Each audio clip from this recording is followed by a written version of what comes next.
¿Alguna vez nos hemos puesto a pensar en cómo ha cambiado la idea misma de lo que es un aula? Es una de las transformaciones más grandes de nuestro tiempo. Vamos a meternos de lleno en esto, en cómo pasamos de un lugar físico a una red global.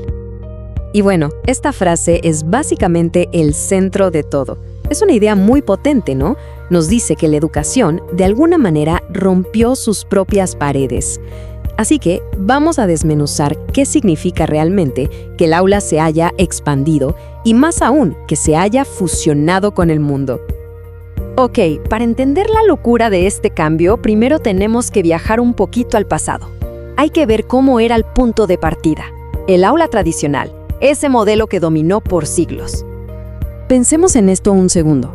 Eran 4 paredes, un espacio físico y un solo centro de saber. El conocimiento estaba literalmente confinado.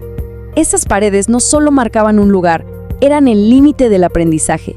El saber venía de una sola fuente, la persona que estaba al frente o los libros que estaban en ese estante. Era un modelo súper predecible, muy controlado, un modelo de contención de hecho. Miren, este cuadro lo deja clarísimo.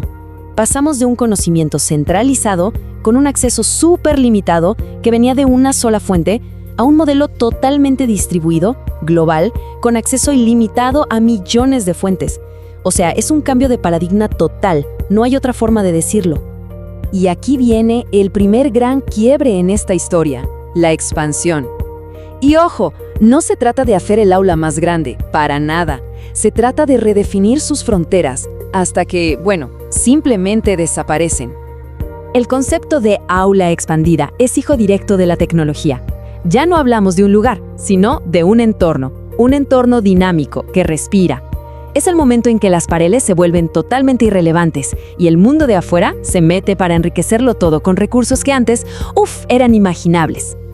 Este símbolo, el de infinito, lo dice todo. Pasamos de tener, unos cuantos libros en un edificio a tener un verdadero océano de información. De la escasez a la abundancia. El límite ya no es físico. El límite ahora es la curiosidad y, claro, la habilidad para saber navegar en este mar de conocimiento. Pero la expansión es solo la primera parte. Lo que sigue es todavía más interesante, la fusión. Porque el aula ya no solo se abre al mundo, sino que se mezcla con él. Se vuelve parte de una red mucho, mucho más grande. Paremos un momento en esta frase. Fusión. Fusionarse es unirse tan, pero tan profundamente que las partes originales ya no se distinguen. El aula deja de ser una islita aislada y se convierte en un nodo, un punto activo dentro de una red de conocimiento que abarca todo el planeta. Y en la práctica, ¿qué significa esto? Pues cosas increíbles.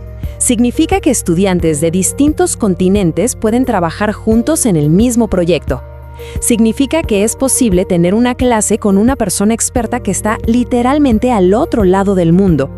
O analizar datos de algo que está pasando mientras está pasando. El aprendizaje se vuelve algo vivo, relevante, de la hora. Claro, esta fusión no pasa así nomás, por arte de magia. Sigue unos pasos bastante lógicos. Primero, se necesita la conectividad. Sin Internet, nada de esto funciona. Luego viene el acceso a toda esa información. Y finalmente, el paso que lo cambia todo, la colaboración. Ahí es cuando de verdad se empieza a interactuar y a crear conocimiento junto con el resto del mundo. Y todo este camino, toda esta transformación, ¿a dónde nos lleva? ¿Cuál es el objetivo? Pues la fuente original lo resume en 2 palabras clave. Un aprendizaje que sea integral y global. Y ojo, que no son solo 2 adjetivos bonitos, son los pilares del nuevo modelo de educación. La meta ya no es solo juntar datos sin memorizar, sino desarrollar una comprensión que sea integral en su forma y global en su alcance. A ver, aprendizaje integral quiere decir que se rompe con la idea de las materias separadas. Es entender que en el mundo real, la ciencia, el arte, la historia, no viven en cajitas, están súper conectadas. La idea es formar una comprensión completa que nos prepare para resolver problemas complejos de verdad, de esos que no respetan fronteras académicas. Y por otro lado, el aprendizaje global nos saca de nuestra burbuja. Se trata de entender que hay muchísimas formas de ver el mundo, de solucionar las cosas, de crear. Este enfoque es fundamental para la empatía, para formar una ciudadanía mundial de verdad en un planeta tan conectado. Así que, si tuviéramos que resumir todo este viaje en una sola frase, creo que sería esta. Pasamos de pensar en el aula como un lugar físico a entenderla como un concepto. Una red dinámica de conexiones, de recursos y de personas aprendiendo juntas. Y esto nos deja con una pregunta final que da para pensar bastante, ¿no? Si ya tiramos abajo los muros físicos, ¿cuál es la siguiente frontera? ¿Qué otros muros, quizá mentales o de métodos, nos quedan por derribar en el futuro del aprendizaje?